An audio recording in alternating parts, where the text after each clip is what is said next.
This is New York firefighter Raphael Porriette, introducing Firehouse Subs' new $4.99 Choice Subs. Choose from a medium smoked turkey, honey ham, or roast beef. And remember, a part of every sub you buy helps provide life-saving equipment for first responders.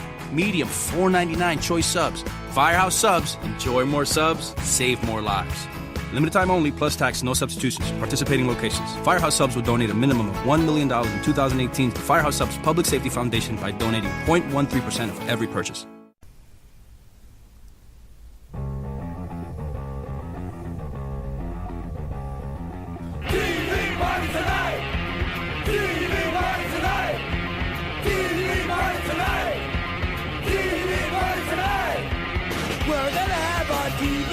Tonight. Alright! We're gonna have a TV party, alright! Tonight! We've got nothing better to do than watch TV and have a couple of brews. Everybody's gonna hang out here tonight! Alright! We'll pass out on the couch! Alright! Tonight! We've got nothing better to do and watch TV and have a couple of brews. Don't talk about anything else. We don't want to know. We're dedicated to our favorite shows. And tonight, our favorite show is Voltron Legendary Defender, Seasons 5 and 6. And I am your host, the mandated reporter, and frankly I'm mortified, Mr. Mark Radulich. And joining me here tonight to talk about Voltron Legendary Defender Seasons 5 and 6 is the host of Damn You Hollywood and the host of the 411 Ground and Pound radio show. Ladies and gentlemen, he is currently in the winter of his discontent. It's Robert Winfree. How do you do, sir? It's 100 degrees outside, and you keep referring to it as the winter of my discontent. I mean, I didn't know you lived on the other side of the equator. Isn't that how the phrase goes, though? This is the winter of my discontent? That is how generally that phrase goes, sure. Okay, well, I mean, it wasn't supposed to be a literal translation. I mean, granted... I mean, instead of permafrost, it could be permasalt. And that voice you Fair hear butting into the shtick is the one and only Robert Cooper, lover of anime and manga, the second chair on the Metal Hammer of Doom. Again, Robert Cooper, how do you do, sir? I just bought 38 volumes of Berserk. It was very expensive. But, see wherever Winfrey's laughing because he knows, like, that's some expensive shit. But I know if I tried to buy it off eBay, I'd pay twice as much. There you go. That's What is Berserk? Berserk is a dark fantasy manga that has very giant monsters, lots of rape, and a guy with a very, very big sword. That he has to wield with only one arm. That's right, because the other one holds a secret cannon. Okay. Well, that and he lost the other one during a demon attack, but I think the prequel set, that 3 set of movies, is still available on Netflix at the moment for streaming. I actually own the original 1998 DVD set of the anime. That was also not cheap. What the fuck is with Berserk and not being cheap? A lot of people like it. They know what they can get for it. That's true. And the art's really pretty. I'm just happy the guys stopped playing World of Warcraft long enough to actually write it. All right. So, now that we all know what Berserk is, let's talk about Voltron. We last left off with seasons 3 and 4. They were short seasons, about 6 and 7 episodes apiece. And then they did the same thing with these past 2 seasons, 5 and 6. 5 had 6 episodes, 6 had 7.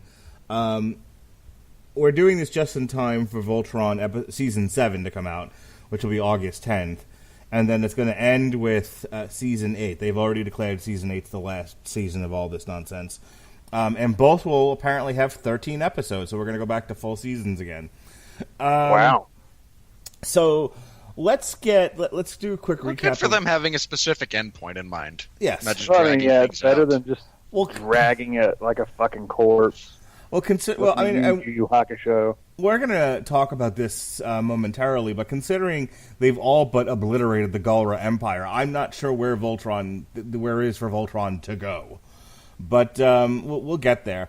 When we last left off with Season 5, Lotor, who was now the enemy of the Empire, had decided to give himself over to the Alliance, and that is where Season 6 rather. 5. So you're right. I'm confusing myself. Seasons 5 picks up with Lotor giving the Voltron Lions intel on how to best attack the Galra Empire, and therefore, and in turn, them figuring out just how, what is Lotor's real motive here, and can he be trusted, et cetera, et cetera. That informs a lot of Season 5. I don't necessarily want to go episode by episode. I think the show flows a little bit better when we sort of talk about themes. And so, just real quick, Robert, Which one? Oh, for fuck's sake. That is not specific enough. You're right. I got to do Winfree and Coop. Okay. Robert Winfree. This season was mostly informed by, sort of the will they, won't they relationship between Lotor and Allura, and whether or not he could be trusted. What did you think of the first half? I mean, it's basically Seasons 5 and 6 make up one whole season, so we'll say Seasons 5 is the first half. What did you think of the first half of the seasons we're going to talk about? I enjoyed a lot of it, but it is also very clearly a lot of setup, which is not a bad thing, for the first half of a season necessarily to be set up for the second half, if it's good setup especially. And this is pretty good setup. I mean, throughout the first 3 episodes I'd say the first 4 actually are the ones that are really kind of like the mini module for the start of this season. Those are the first 4 that set everything else up, and then 5 and 6 really are what lead into the second half. So that would be Season 6. You're not sure what to think of Lotor, which I like. I said this before about this particular series. I think the last time we did this. Too many times with this basic setup, whatever that setup happens to be, and we can talk ad nauseum about the categories that Voltron as a general rule falls into. Too many times to challenge the good guys, we go with what's referred to as power creep. Yes. A great example of this is like Dragon Ball Z, where you start with Frieza, who's a horrible, destructive force and the big bad, and he's able to destroy a planet with just by utilizing his own strength and energy and whatnot. And he's again set up as their big bad. They beat him, so now they are theoretically strong enough to destroy planets on their own. But every successive villain that shows up is now stronger and stronger and stronger, and each one becomes stronger than the previous one. There's something similar to this in, I think, the Avengers Assemble, or Avengers Earth's Mightiest Heroes cartoon that I had kind of the same gripe with. They'd introduce a new character who would proceed to beat the snot out of the Avengers. They'd either get lucky or outthink him and cause him to join. I mean, Vision is a great example of this, actually, from that show. He shows up and just runs circles around the Avengers. They convince him to join, and the next villain they introduced beats the snot out of all of them, including Vision. Yep. Somewhat negating the value of bringing him in the first place in some respects. And then there's the other way to do it. And again, I bring this up because Voltron could easily have gone the power creep method of storytelling. In fact, they do through the first couple of episodes. Not in this season, but in the whole series. They introduce the big robotic monstrosities that Zarkon has created, and it very easily could have just been every couple of episodes was another bigger, stronger robotic monstrosity. Thankfully, instead of trying to just out-muscle this creature, from a narrative standpoint, they went with knowledge and logistics and strategy and just keeping the heroes off balance in every way except physically necessarily. Which is not to say they don't get into fights, but there's not a whole lot of, well, if we have a bigger fleet, we can destroy Voltron. It's more, we're trying to outmaneuver them. They can only be in so many places at once. And there's subterfuge and plotting, and that's a much more engaged method of storytelling when you have some group wielding the strongest force in the universe, instead of artificially creating stronger and stronger forces for it to oppose. Challenging them, again, on a strategic or an intellectual level is a much better way to go about this. Well, it's funny. Voltron, the original Voltron was very much a Row Beast of the Week type show. And they did a little bit of that in the beginning, but since then it's become very soap opera. This is more about the relationships between characters, and I'm just thinking of a couple of big reveals between 5 and 6. You have the reveal of Keith's mom and his whole backstory. There were other reveals about Keith previously, that he was Paul Gara. You have there's been more of a focus on sort of epic storytelling that Lucas tried to give us with the Star Wars movies than there was just a. And I guess you can do that when you're going out of your, when you're developing a Netflix show, like the Marvel shows and whatnot, or Orange is the New Black. They all tend to fall into the every episode is a chapter in a book kind of a thing. Where there's one overarching storyline from episode 1 to episode 13 or whatever the last episode is that season. And every episode sort of just gives you another chapter in that story, which is different from the way the original Voltron was. I think it's made the show that much more enjoyable. But the other thing that changed with this season was, the first couple of seasons they really were just beating the death out of, or trying to get past the hump of dealing with the Galra Empire and Zarkon, and they beat Zarkon to a pulp. At least once, and then of course he came back to life or whatever it was that happened, and resumed command. And so I remember the big cliffhanger was Hagar saying something to the effect of, "Get me Prince Lotor," and then and then Lotor isn't so much interested in running the Empire as he is chasing after Quintessence, which is where we find him here. Is that basically he's willing to sacrifice the Galra Empire in order for him to get this advantage. And the question then becomes, what does he want with the Quintessence to begin with? What is his ultimate goal? And of course, we find out in Season 7, his ultimate goal was essentially to build another Voltron. But, and in turn, give him power over the universe. The big reveal, though, and I thought this was interesting, and I kind of want to get Cooper's opinion on it, and it's big enough that I think both of you could actually speak to it. Was so there was a reveal at one point that Lotor was half Altean, and towards the end of the season, he's not necessarily saying, I do this for the might of the Galra Empire. He's saying, I'm doing this to rebuild the Altean culture. I'm doing this to build an Altean empire with me as its leader. And I thought that was a really interesting way to go with this, that he ultimately rejected the Galra, is still attempting to be, a demigod, but he's doing it with the Altean name. What did you think about that, Robert? Cooper? I thought it was interesting. It was definitely not something that I saw coming. Because, you just assume that they're all going to be Galra, the Galra bastards. And then it's like, oh, wait, he's half Altean.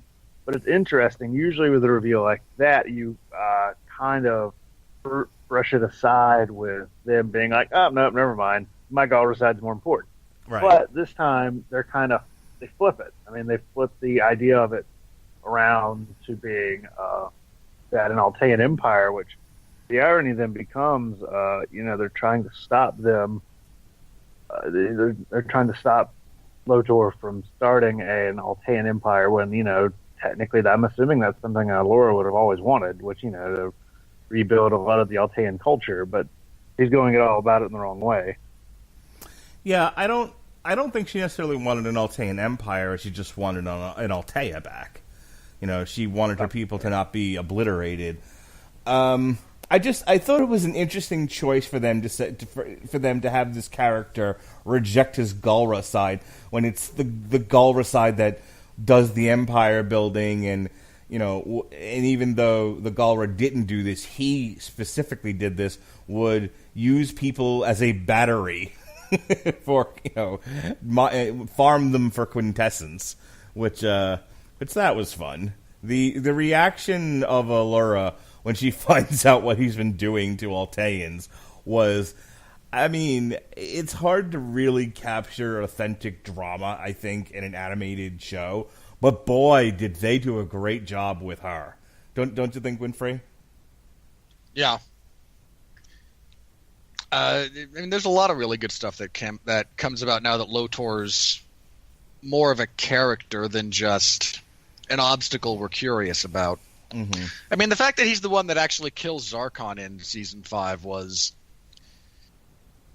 I was down with that, especially the way that, I was also ready and willing to go along with Keith, sacrificing himself at the end of Season 4 instead of Lotor showing up at the end to save him, and I was on board with Pidge's father actually having died instead of being out there somewhere.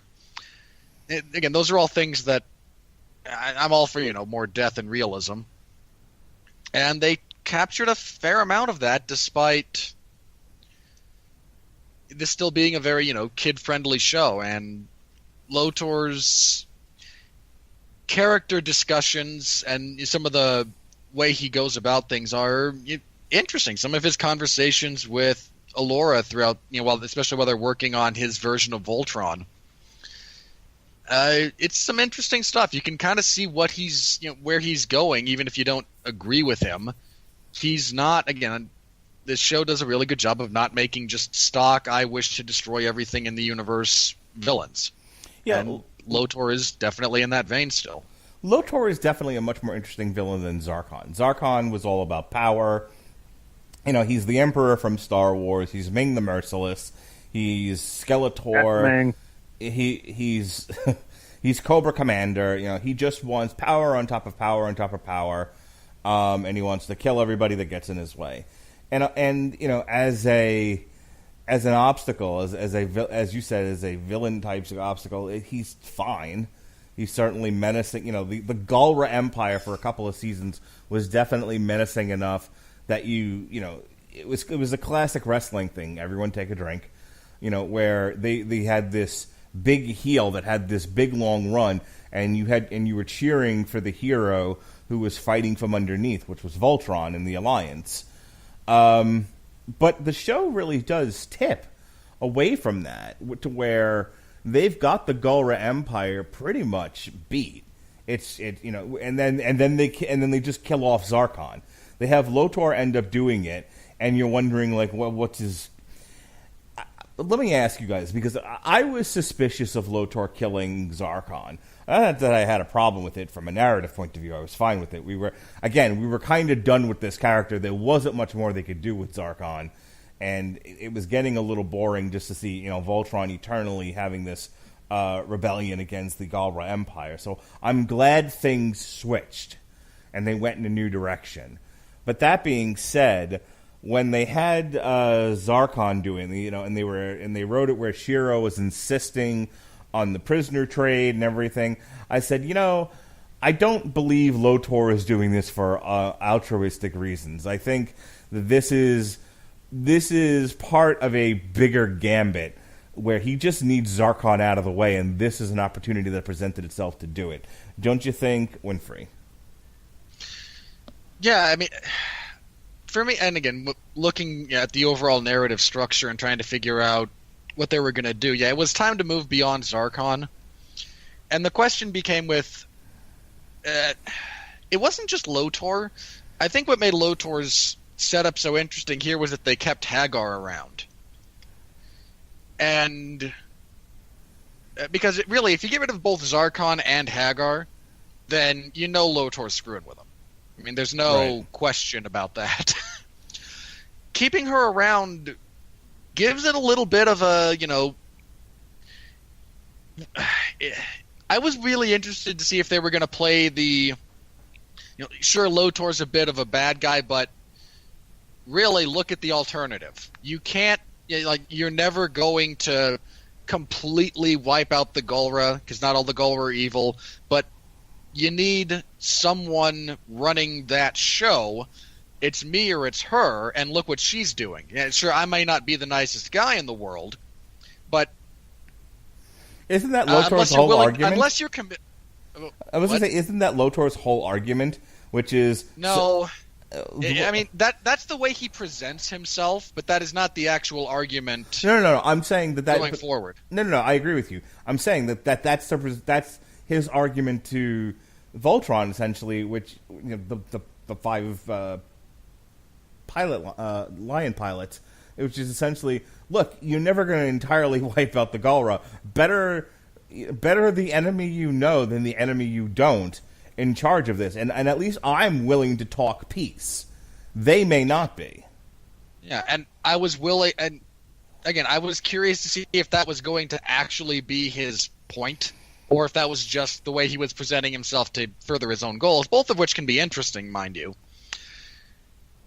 But again, then they pretty clearly went the way they did. I liked killing after they killed Zarkon, and then the struggle for power within the Galra Empire. I mean, that whole bit was interesting. It also that's also what gets us back to kind of touching bases with Keith and his work with the Blade of Marmora and what they've been doing since he's not with Voltron at the moment.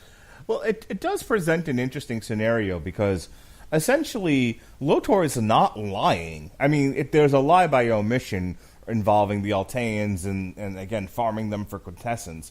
But let's assume Keith never finds out about that and Allura never knows. Lotor told them everything he intended to do, and then did it. And there was never a problem with anything Lotor did in the presence of Voltron. He never actually turned on them. It was not as such, no. No, and I thought that was also really interesting. That nuance.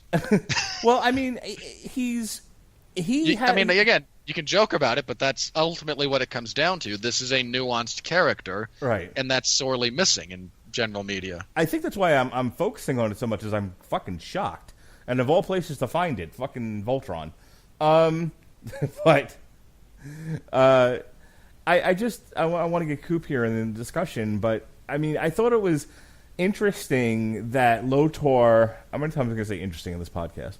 That Lotor kind of looked at Allura and said, me and you, kid, we can build a new Altea. And he had every intention of doing so. He just has this dark little secret that he was like, you gotta, make an omelet, you gotta break a few eggs, you know what I mean?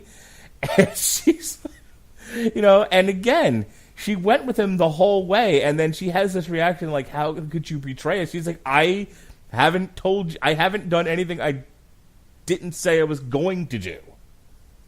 I've been honest with you all the way through. This is something I did previously. It never came up in discussion. You never asked what I did with the Alteans that survived. You didn't even know they were alive. It's Cooper. And then they wouldn't have been without me. So what if I took, a fourth of them and turned them into living batteries? Who are you to judge? I got the clocks running. I got the trains running on time. God damn it! I made Germany better. Never mind. Yes, I just compared Lotor to Hitler. And I think it's an apt comparison. Robert, as they always say, every argument ends when you compare somebody to Hitler.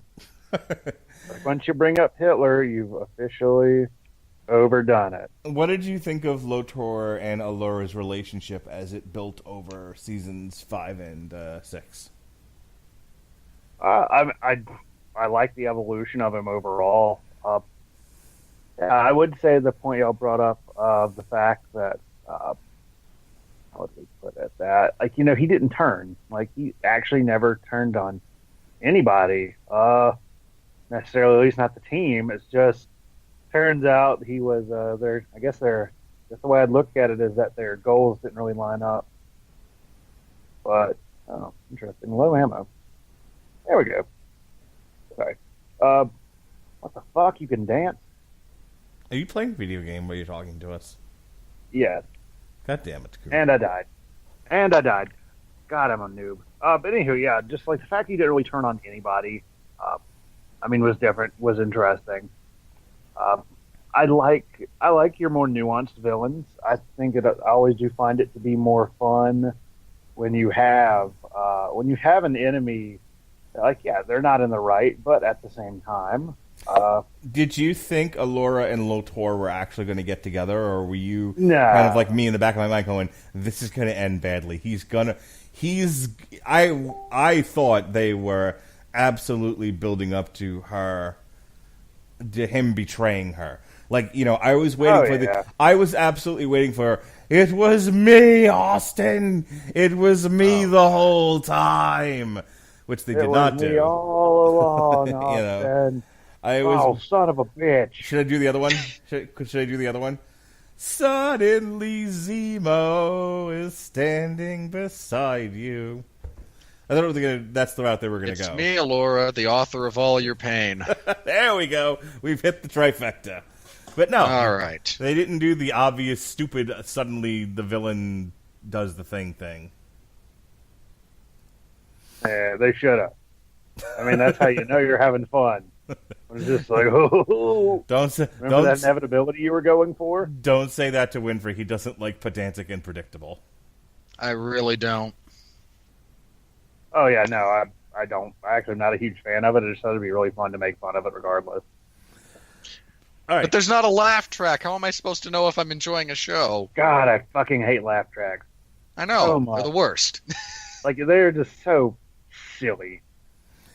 All right. So the other thing that happens is they finally get they essentially cap off what had been the long running subplots in this.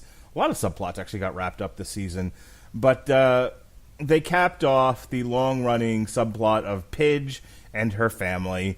They found the brother, but the dad was still out there somewhere beneath the pale moonlight.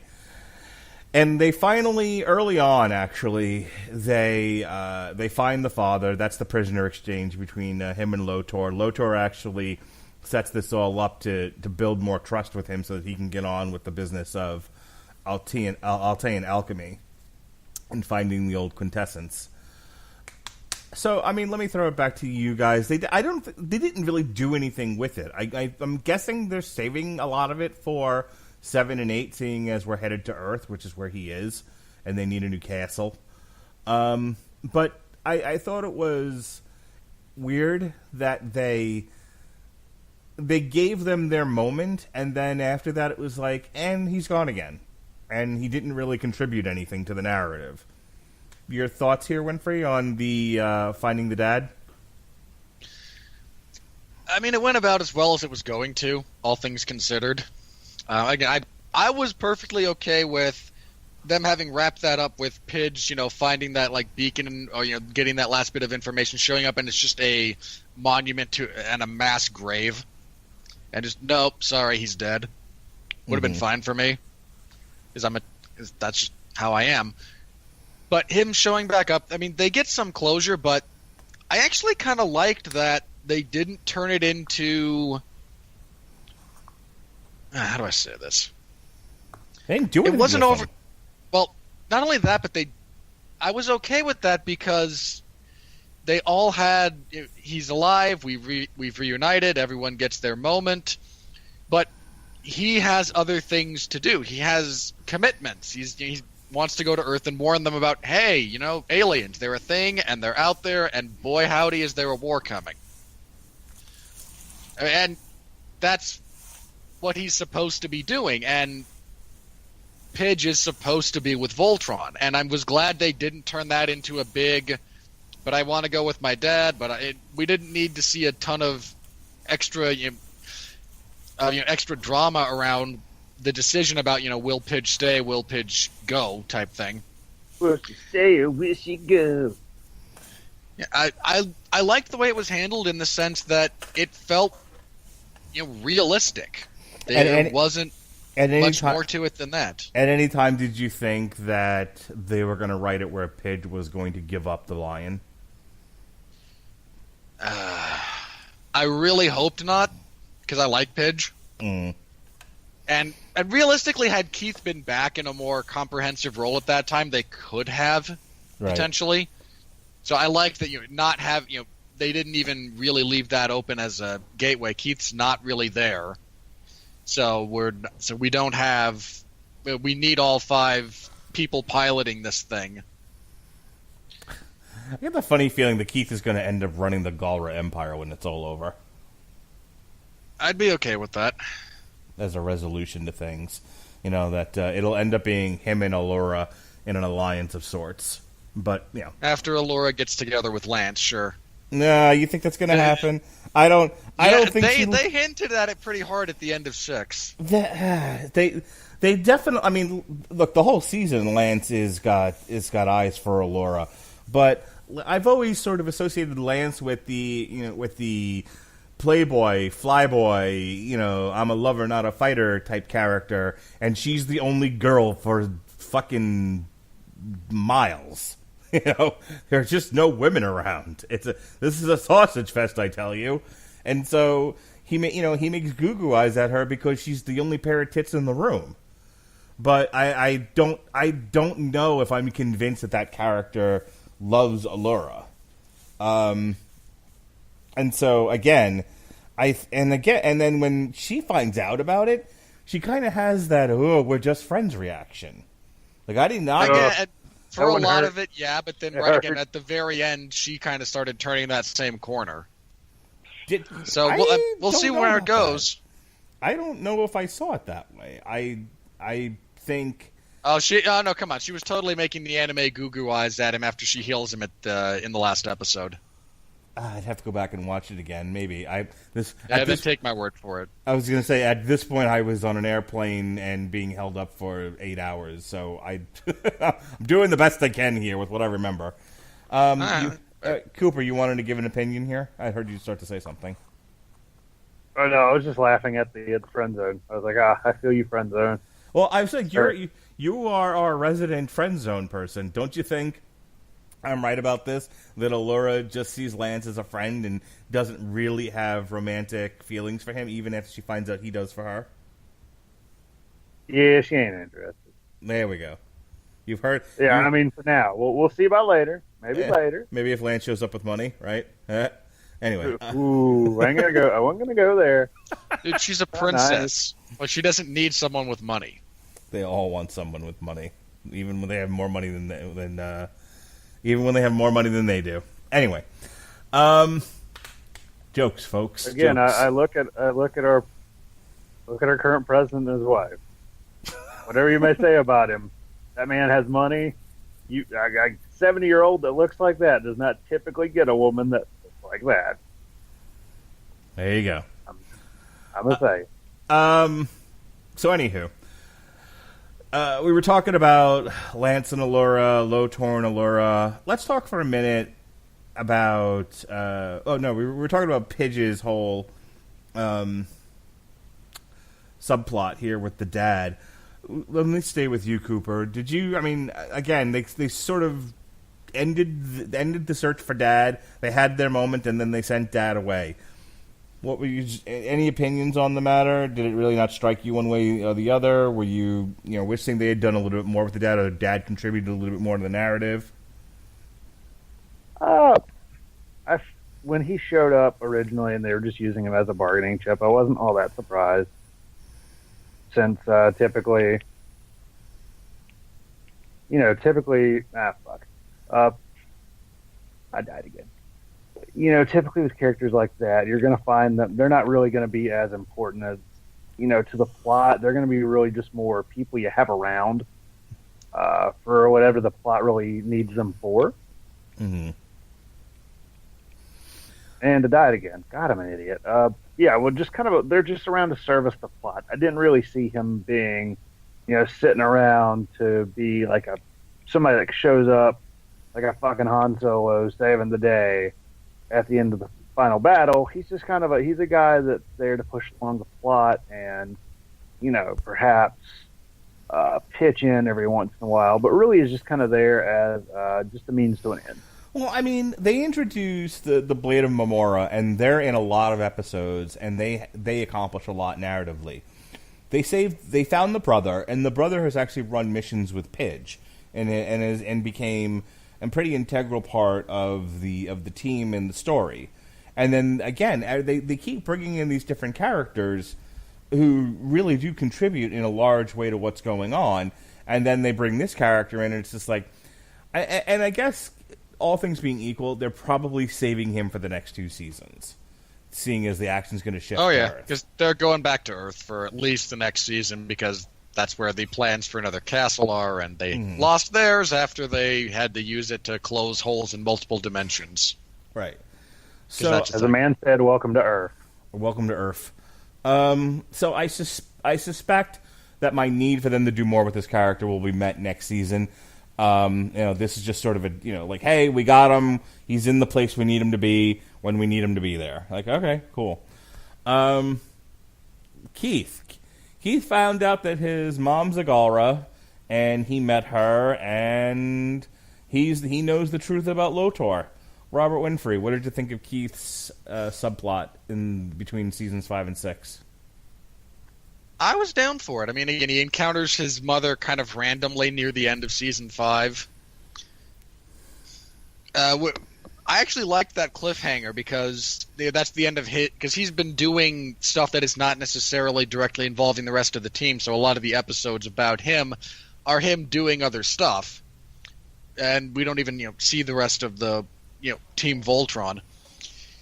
And we end in his last appearance in season 5 is episode 5, when they just drop you the cliffhanger that no, he's with his mom now. Like, wait, what? And we cut to them, getting the Altean alchemy, and then the Omega Shield, and we don't get back to him until that's the first episode in season 6, and then we don't get back to him until episode 2, and I actually liked both the setup and then kind of the narrative execution of what he does with his mom for that time. Because I tend to enjoy things that mess with space-time. So having him and his mom go on a mission to figure out where they track a little bit of the quintessence that Lotor's been harvesting, and are able to locate where it's supposed to be, in the region of space. And on their way there, it turns out to be very well hidden behind a bunch of collapsing neutron stars or whatnot, and it's all time wonky and black hole-ish related, and which is all fun stuff. And they spend a couple of years getting there. He gets a blink wolf, and again, but time passes differently because of their relationship to the nearest densest piece of gravity. And the thing that they show us, because rather than devote an entire episode to nothing but dialogue between these two characters, there are these occasional flares from this dying star that are able to give each other glimpses into the past. And again, it doesn't make a whole lot of sense if you know the actual science, but it's a passable enough narrative device for a show like this. So we just get a lot of the stuff that is just again, it's a means of kind of accelerating these points, but in a way that can still kind of work. So he sees how his parents met, what each of them, what led to his mother leaving. His mom learns that his dad's dead, and some other stuff about his past, kind of through this device. And then they get on the back of a giant floating whale because reasons. That is able to successfully navigate all the gravitational anomalies that get them to the other side of this. And again, it makes sense that Lotor would then put someone in this a culture that's supposed to be wiped out. If you want to protect them, you put them somewhere no one is able to access. And in this instance, having a bunch of time distortions, gravitational distortions, you're basically navigating black holes to get to this one planet that exists on the other side of them. They're going to be pretty safe. It takes a pretty extreme amount of dedication to get there. They do, but again, time has passed differently for them. In fact, when Keith shows back up, they're looking like it's like Keith, but an older, more grizzled version of Keith. And then Blaine, like, how do we know this is really Keith? And Keith just kind of walks by him. Lance, I really don't have time for this. Oh yeah, that's Keith. Yeah, that's the old X-Men bit. How do I know you're the real you? You're a dick. Yep, You're a that's dick. that's him, all right. I was down for it. I liked it.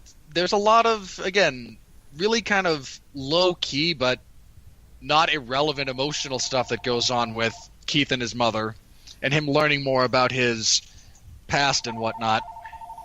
Somebody's calling. Anyone want to take a guess as to... I mean, I kind of snidely said he'll end up running the Galra Empire by the time it's all over. But you want to take a guess as to what the payoff with Keith is going to be, what this is all leading to? Anybody?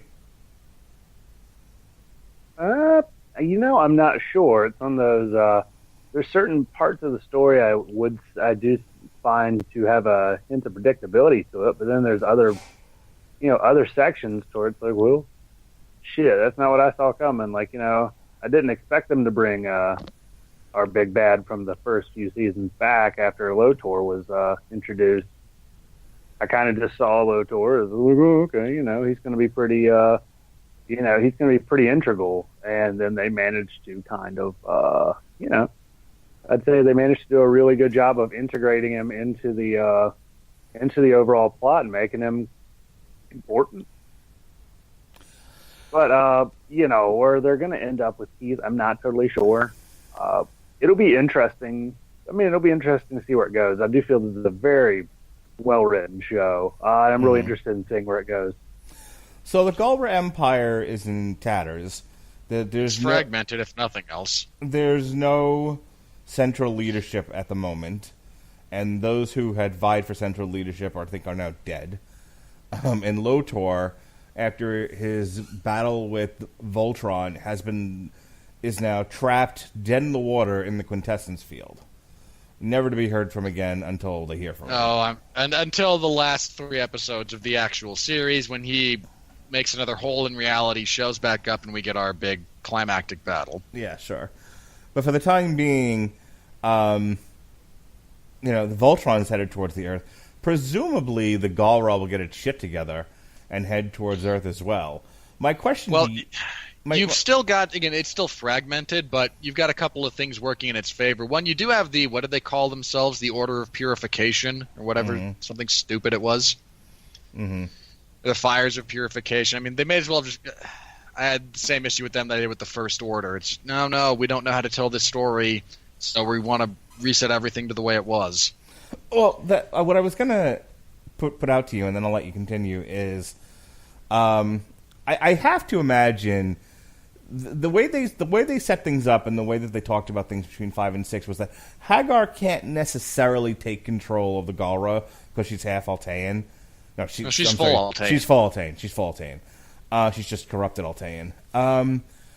However, she can manipulate somebody as sort of her puppet leader, and she'll basically be running things from the background, which is what I see happening.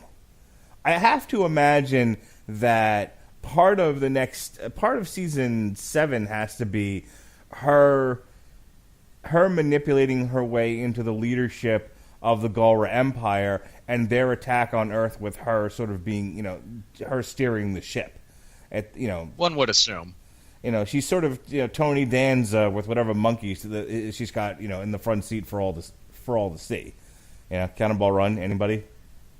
Never seen it. Never seen it. Okay, so in the Cannonball Run, Tony Danza and somebody else are actually driving the car, but they make it look like they have a monkey chauffeur. I know the gag. Okay, that's a classic gag, but all right, just want to make sure everyone knew what I was talking about. But that's my prediction there. I think the way that it was left is that I think Hagar tried to get Lotor to run the show, and Lotor turned his back on her because he wants to be the god of his own Altean world. And so she's like, well, fuck you and the horse you rode in on. I will find somebody else who will allow me to manipulate them and let me run the show. Any thoughts on you were starting to say some stuff there, Winfree, so I'll let you continue. But I want to veer towards thoughts on Hagar and her ascending to shadow leadership of the Galra Empire. Well, it's not only... I mean, that's certainly part of it. The other thing is Hagar's been getting some of her memories back. I mean, it was heavily implied that both she and Zarkon lost a significant portion of who they used to be as people when they entered the quintessence field, and to bring Zarkon back to life after his... Both times they wound up bringing... Was it her the first time, and then Zarkon was... Yeah, like she died, Zarkon took her into the quintessence field, she came back corrupted, so did he, then he died, she brought him back. So she's been regaining some of the memories about who she used to be. Mm-hmm. And that is I don't know where they're going to take that, but there's a lot of ways they could take that. She also, they kind of glossed over it, but I think it was in season 6. She winds up going to whatever that magical realm is. What was it? Orion, excuse me. And so now she also remembers the secrets of Altean alchemy as well. I mean, one would assume there's something along those lines. So there's a lot of different directions they could take her character going forward, because there's a lot of avenues they can go realistically with her, all of which could be very interesting. What do you think, Robert? Hagar? Well, again, we'll kind of have to see on that one. Oh boy, I like the way they ran that character. I like the fact that, for example, we have to, she has to kind of regain her memories to a certain extent. I know amnesia is kind of something that's played out in terms of an overall sort of narrative. Oh, amnesia's been played out since before any of us were born. In fact, it's been played out for so long I can't even remember. Yeah, da. You knew it was coming, didn't you? Mm-hmm. You were just waiting. There's a similar. I had amnesia, but then I forgot. Like I knew it was coming, but I forgot about it. Now the old joke about I had amnesia, but I forgot. So then, wait, do you still remember, or do you not remember? How does that work? Oh, team. So anyway, we were talking about Hagar there for a second. That's going to sound really awkward. So anyway, if there's nothing more about Hagar, and I feel like that character needs to be running the Galra Empire. I feel like the last big bad that they have to deal with has to be her, and whatever puppet she puts into power. That's the most logical course of action, but I wouldn't put it past them to do something completely different, but have it still work. This is an incredibly well written show, as we've touched on in the past. I also need there to be at least one episode where she sends a horde of robeasts, just a dozens of robeasts down on Earth, and they all start like attacking cities, and and Voltron's the only mech around, and to deal with all of these. Essentially, like kaiju. I essentially want Pacific Rim to happen. That's what I need. I need a Pacific Rim episode where. But what if you want Atlantic Rim? Jesus, you know what I'm talking about. I need Robeast as kaiju, just running around the planet, destroying cities, and Voltron being like overworked. Because if you think about like some of the Robeasts from the first season or so.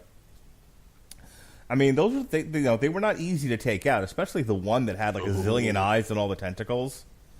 Like, in fact, they didn't defeat it initially. They froze it or something, and then it came back later. Yeah, they had a real rough time with some of these. So I'd like to see an episode where whatever defenses they've got in place just get reamed, and she sends down this army of Robeasts. But we'll see what happens. We'll see if I'll get my Monster Mash the way I want it. There was a Monster Mash. That's at least one movie coming out in the near future that should give you that. Last thing I want to touch on, and then we'll start to close out here. is Shiro. Shiro died, and his consciousness went into the Black Lion, and then Hagar created a clone that she could see through. A bunch of clones that she could see through, and used it to spy on Voltron. Here's my problem with that. You would have thought that if she could spy on Voltron through Shiro's eyes, they'd have had better plans to defend themselves against all these attacks that they went on. Like, as soon as that happened, there shouldn't have been a successful attack, no? That depends on what you're willing to sacrifice so that they don't know you've got eyes into their camp. Nah. I forget the other, because that same thing has been used to test where the morality is for heroes all the time. We've got a spy in the enemy camp. He's giving us information. Okay, they're going to attack this location and people are going to die. Yeah, but there's nothing there. Like, sure, people will die, but this isn't critical information. And if we start preemptively stopping them, they're going to know something's up. Are we really willing to risk our source of information this early for something this essentially trivial? And then you have of course, you at that point get the person who's like, no, but there's lives. We must act, and the person playing the longer game. But then ultimately, ultimately they then have to blame Hagar for Zarkon being killed, because she surely would have known through Shiro's eyes that he was giving Lothar the Bayard, and that that the jig was going to be up, and that this wasn't going to go down. Lothar wasn't going down willingly. That he was going to fight. Alternatively, she thought Zarkon could defeat him. And fine, let's just get that out of the way. She thinks, we know Lothar will have the Bayard. We know he's going to fight, but I'm sure Zarkon will kick his ass anyway. So we'll just kind of let it play itself out, and that way we don't give up our spy. I guess that's an awfully large bet, but I'm not going to say it's an unreasonable thought. I just kick his ass. And here's the other thing about that. She does have to be actively looking through his eyes. There is no passive repository for all of the information he gives. It's an active thing. She can only see what he's seeing when she actively tunes in, looks through him. So again, it's also relatively possible that she was preoccupied doing other things because she doesn't know what Voltron's doing at any given point in time unless she's actively trying to control Shiro. And she has other things to do. She can't just sit there and watch the Shiro vision all the time. The other thing is, if you're able, I guess she wasn't really able to control him, at least not until towards the end. But I was just saying, if she had control over him, earlier on, why not just make him slit everyone's throat in the middle of the night, and that's the end of your Voltron problem? I don't know. I imagine it's. I haven't watched season 5 in too long for me to necessarily remember all the nuances of it. I'm just throwing some ideas out. I wasn't in love with this idea. Let me put it like this. It takes a concentrated amount of effort on her part to override Shiro's personality when she does.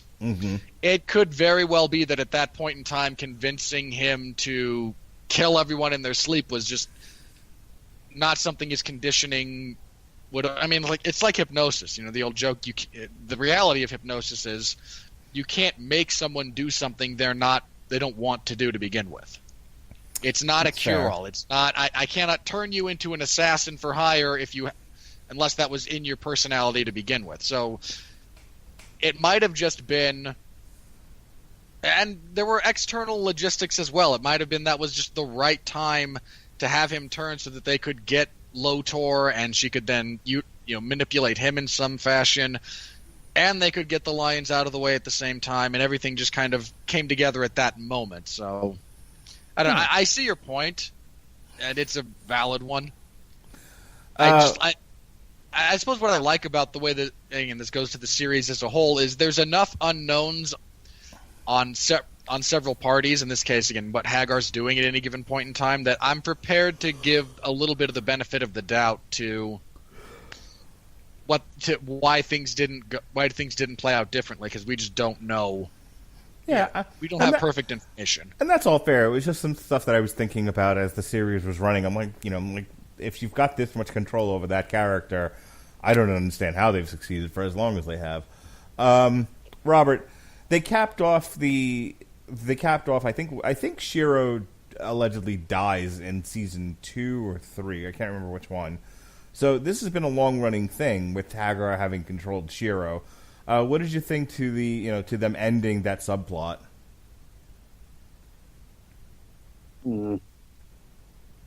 With clones, clones, it's silly. That was like when I was watching. I was like, "Really, guys, clones? That's what we're doing now."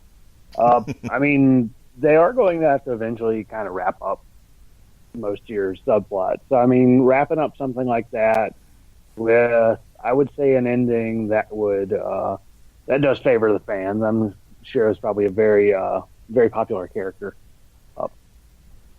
So, I mean, I don't mind it. Letting a popular character live on, and now he's going to have a boyfriend next season. I mean, yeah, that pretty much goes right towards the fan base. I wish they maybe would have come up with something better, but then again, I guess if you're going to actually make sure he died, clones is the next best thing you got.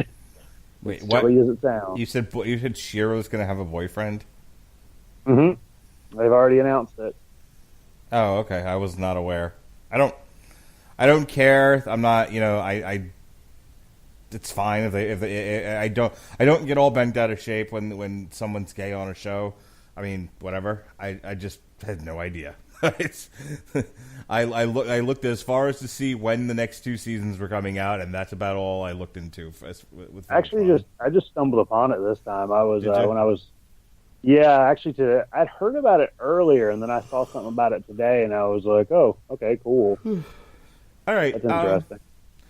Overall, I really enjoyed seasons 5 and 6. I of course, there's always one, Voltron goes to the mall episode, and in this particular case, it was the D&D one, which I got a kick out of. Great. He doesn't listen to D&D. Especially if you've played D&D, that was a really funny episode. It is, and I have. You're a paladin again? Yeah, what's better than being a paladin? You're a paladin in real life. That's good stuff. I also loved, honestly, like, the biggest key, they gave away the biggest, like, Dungeon Master secret in that episode. At the end, when he says, "No, just wait until he tells Shiro, just wait until you find out who the wizard was getting their power from. You might have a chance to avenge your master after all." He looks at him and goes, "But I just made that up. You can't possibly have known that." It's like, yeah, it's all made up, man.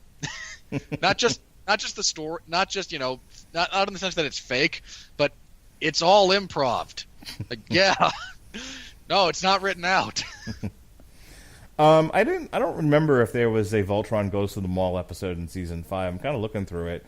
You had the prisoner. I don't think there was blood duel, post-mortem. No, well, 5 was only 6 episodes long. Yeah, and the others have all. Excuse me, 5 was only 6, and the others that have been able to sneak one of those in have been 7. Right. Because I think if you looked at season 4, they didn't have one of those either. Yeah. All right. So I'm looking forward to the next 2 seasons. Of course, season 7 is debuts August 10th, and then season 8, which will be the final season of Voltron, will be sometime later. As far as when we're going to get to it, I mean, August 10th is right around the corner. It's a couple of Fridays from when we're recording this. And we have got just a packed schedule. So, I mean, I don't know. You get for scheduling like 10 years ahead of time. Shut up.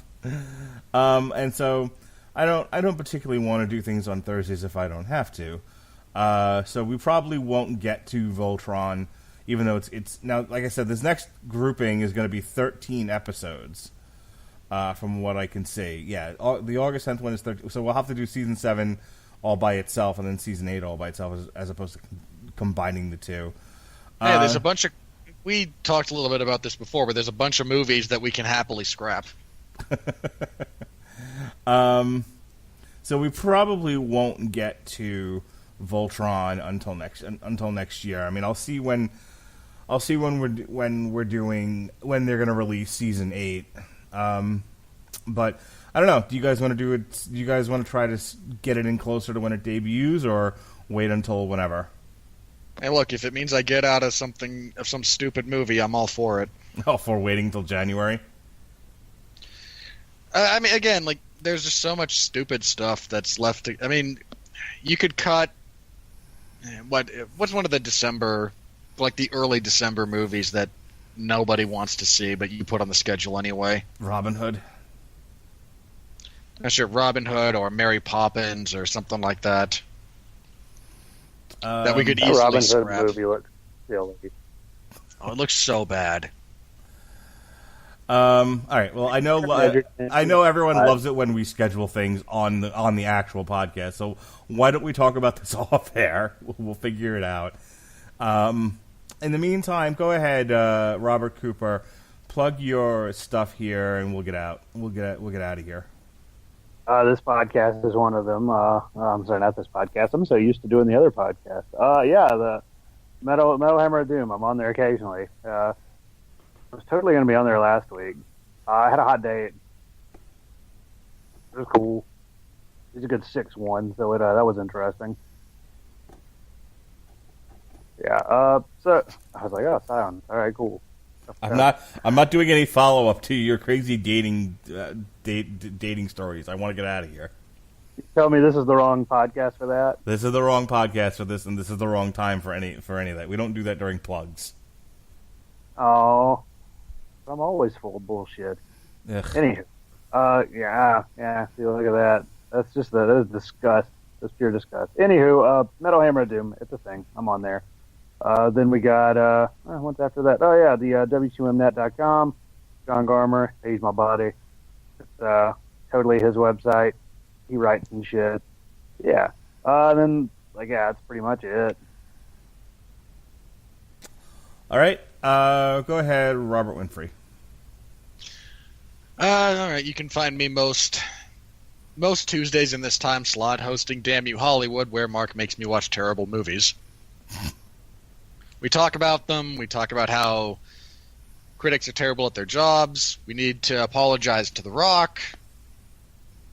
Skyscraper was any good.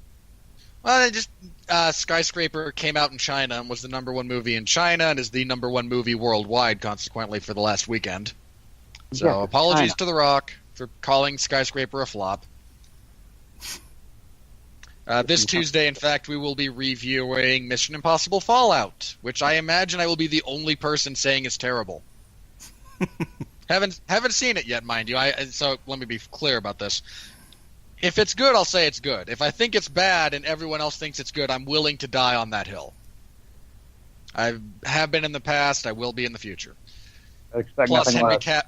and Henry Cavill's shirt magically sprouting pockets. Oh. Have you guys Oh, not don't seen that think it's jump some- cut? Oh, it's hilarious. There's this hilarious. Somebody slowed down the GIF from the trailer when he's just putting his dukes up and he just kind of shakes out both of his arms, which, bear in mind, badass, and I love Henry Cavill. But at the start of that motion with his arms, there is no pocket on his shirt, and as his left hand comes down over that part of his chest, he sprouts a pocket. It's hilarious. And he also sports the mustache that made Justice League really awkward. Look, his mustache had the fact that he just couldn't shave the mustache has nothing to do with all the faults and flaws in Justice League. Well, I just meant the CGI overing the mustache. That just made it kind of weird. No. If that was your biggest complaint about that movie, you clearly fell asleep. Oh, I no, genuinely wish the worst thing about Justice League had been the CGI over Henry Cavill's lip in some of his scenes. But it wasn't. It was, the whole movie. It sucks. You can find Mark and I review it in the archives if you're so inclined. And you can find me Sundays hosting the 411 Ground and Pound radio show, where we take a look at the wide, wacky, wonderful world of mixed martial arts. Last week, Pat and I reviewed UFC Fight Night 134, which was terrible. It was just awful. Just an awful event. And then previewed UFC on Fox 30. The UFC is going back to Calgary after many years. The last time they were there was a terrible pay-per-view. Just the worst. One of the worst pay-per-views of the modern era, certainly. But they're going back for this event, and they brought a good card. So hopefully everything holds together because, I mean, the main event is the rematch between Eddie Alvarez and Dustin Poirier, which was a great fight the first time around before Eddie Alvarez landed illegal knees and resulted in a no contest that should have got him disqualified. You've also got Jose Aldo and Jeremy Stevens fighting in the co-main event, so just there's so much goodness on that card. So we preview that. And this coming Sunday, we will review that card and preview UFC 227, which is a hardcore fan's delight that will sell less than 350,000 pay-per-views because your top two fights are rematches for the bantamweight and flyweight title, respectively. So tune in for that. Should be a lot of fun. All right, folks. That's it for me. You can. That's actually the last show for this week. We got a light week because I'm going to Dave Matthews tomorrow. But next week, you can check out our Lobo Highway to Hell show on source material, the aforementioned Mission Impossible Fallout, Metal Hammer of Doom. We'll be reviewing D. Snyder's For the Love of Metal. Hopefully Robert Cooper will be able to join us for that. And then we'll have to make up for this week, we'll have a fourth show. I'm going to work the occasional fourth day. Sean Comer and I will be reviewing Glow Season 2. That came out earlier this month. We're finally going to get to it on August 2nd. If you're looking for stuff in the archive, the source material show that went up yesterday, we looked at a pair of comics that just came out. Nick Spencer's Amazing Spider-Man, which I compared to a Disney XD comic. And Tom King's Batman number 50, which was The Wedding, where I screamed and yelled for 45 minutes about how it wasn't believable that Catwoman would leave him at the altar. All right, so with that being said, check out our next TV party tonight when we have one. Be well, be safe, and behave.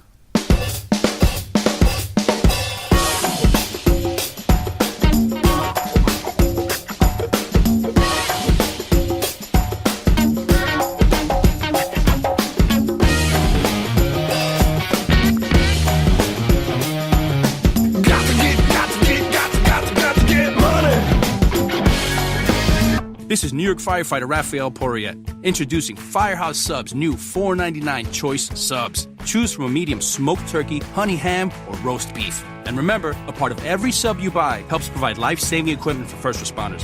Medium $4.99 choice subs. Firehouse Subs. Enjoy more subs, save more lives. Limited time only, plus tax, no substitutions. Participating locations. Firehouse Subs will donate a minimum of $1 million in 2018 to Firehouse Subs Public Safety Foundation by donating 0.13% of every purchase.